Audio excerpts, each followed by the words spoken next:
So if you're trying to start a habit, okay, something productive, okay, one thing I like to tell guys is meditation, right? Another one could be exercise. Another one could be just getting work done. If you're working on a new project, if you are working on whatever it may be, I think the best way to start your day is with implementing a habit. And the best way to start your day is with a rock solid morning routine. Now, me and Mike are entrepreneurs who work for ourselves, so this is even more crucial for us, okay?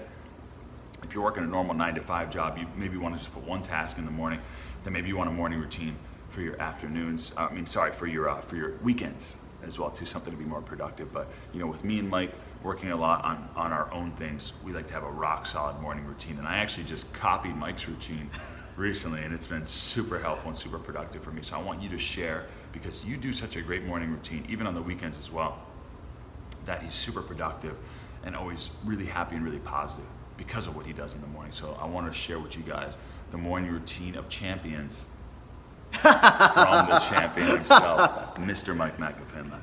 Awesome. So to me, I'm under the impression that I can only control the first part of my day, and the rest of my day, like that, it's outside of my control.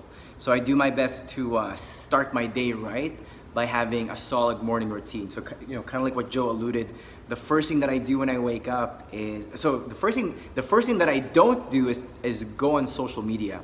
And I know a lot of people who, as soon as they wake up, they turn off the alarm, they get on Facebook and Instagram, and that's not what you want to do, because you want to make sure that you're controlling your thoughts first, and you're setting your intention, and you're living a life that's in alignment with your own vision, right? Not based on what you're seeing from other people. And when you're on social media for too long, kind of like what Joe said in other videos, you can't help but compare your own life to their life, right? So the first thing you don't want to do is get on social media.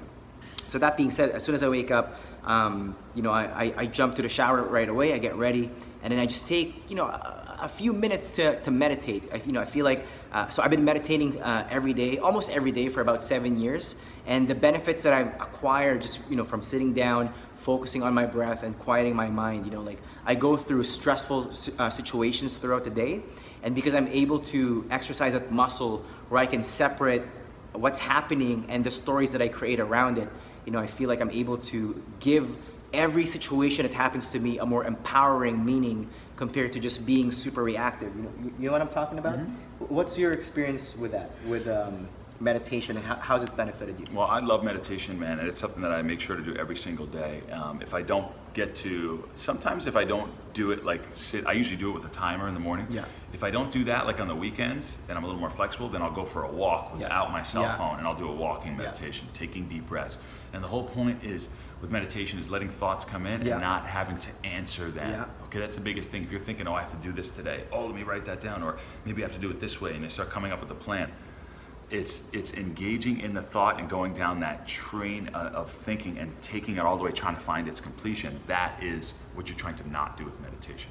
It's okay to have thoughts, but the point is to breathe out, focus on the breath. If you have a thought, you have it come in and it floats on by like a cloud or a car going by in the street. You don't, the cool analogy was, you don't jump in the middle of the street and try to stop the car and engage with it, right? You want to just say, okay, there it is, I see that, acknowledge it, and let it go by. And that allows you to really be in check and be mindful with what's going on around you, with your breath and everything else as well. And you'll be much better in conversations, you'll be much better in anything that you do. You'll be more present by practicing meditation. It's also 100% proven through tons of studies to lower anxiety, to lower depression, to improve your happiness. I mean, if that isn't enough, and it's free. And it's free, and it only takes 10 minutes, even 5 minutes if you're really in a pinch. And I hate when people say stuff like, I don't have the time for that. You know what you could do when anyone says, I don't have the time for that? What you should do to them, what you should do to yourself is, I don't have time to meditate. Give me your iPhone and type in and look up your screen time and see how much screen time you have. And let me see how much time you spend on Instagram a week. Let's see how much time you spend on YouTube or Facebook or on your messages, on the Safari browser, whatever you're doing on there. Let's see how much time you spend doing that a week, and tell me you can't afford 70 minutes a week to meditate. 10 minutes in the morning to meditate. I'm telling you, you can find it. Fitness, meditation, deep work, you know, time with your friends, gratitude, all these little things that you can program into your day are so important. Yeah. And they can only take a few minutes, and they have such a big bang for your buck. The thing is, they're easy to pass up. It's easy to wake up and say, oh shit, who texted me? Did that girl get back to me from last night? Or, oh, what's this? Oh, there's some news. Or, oh, wow, let's check Instagram, see who liked my picture. It's easy to do that in the morning. And when I'm really on fire with the morning routine, what I like to do is I keep my phone on Do Not Disturb at night, and I do my whole morning routine before I check my phone. Another thing I do with my morning routine, meditation, and then I do stretching. I stretch my tight muscles. So I went to a physical therapist, found what was really tight. For me, it's mostly my hamstrings. So I do meditation for 10 minutes with a stopwatch, not with my phone, so I don't touch my phone. Then I stretch, and then I pull up my journal. I write the things I'm grateful for. I do my 3 to-do. Why is that important? The gratitude. Well, gratitude's right because it starts up with perspective. What's more important than perspective? Your perspective can be, oh, I have all this shit wrong with me, and I have all this shit I need to fix. And even by watching this video, like sometimes I don't like teaching self-development because it's almost inferred that you have something wrong that you're trying to fix, right? So, and I think that's cool that you're working on yourself, but more so as a project than a problem, right? And a lot of times we're like, oh, we want to fix what's wrong. We want to make more money. We want to keep moving, striving. When we look past all the blessings that we have in our lives, okay? There's some bad things that happen. It's a good people in life. There's no doubt about that. But even that being said, there are silver linings and there's always blessings in your life. So when you actually take some time to write those things down and acknowledge what they are, you'll start your day off on such a much more positive note. If you could do just these 3 things in the morning, meditate for 5 or 10 minutes, write down a couple things you're grateful for, and then accomplish like one thing that you've really been putting off, or like just some task that you really wanted to do. If you could do those 3 things in the morning, just those 3, I mean, you would have the most 10 times more productive and a happier day overall just by doing those 3 things and starting your day off with that. So even with the routine, you could start off very small, but I think things like that are really, really important to me. 2 things I want to add though to complement what Joe said. So definitely gratitude. I just want to add something to that. There's nothing attractive about someone who's negative and who complains a lot, okay? You know, I'm sure you hate being around those people. Not attractive I at all, no. personally hate being around people who are negative and people who complain. So avoid being that person. And the best way that I know to improve your mood, and kind of like what you said, you know, to put things into perspective, and also realize that even though, you know, like you still have a lot to, you still have like a long ways to go. Look how much you've done, right? And when you do gratitude, when you acknowledge the things you already have, you know, it could be as simple as, wow, you know, like I feel really rested, you know, like I slept really well, or like, you know, I've got a job that pays the bills, or, you know, like I don't have any like you know, like weird shit about my body, you know, that kind of stuff. You know, it puts things into perspective and you become grateful for what you have. And as the saying goes, whatever you appreciate appreciates, right? So the more the more thankful you are, you know, like the more you know, the more of that you're going to attract in your life. And then you know, so going back to what Joe said, so meditate, gratitude, you know, having your big task, you know, finishing that.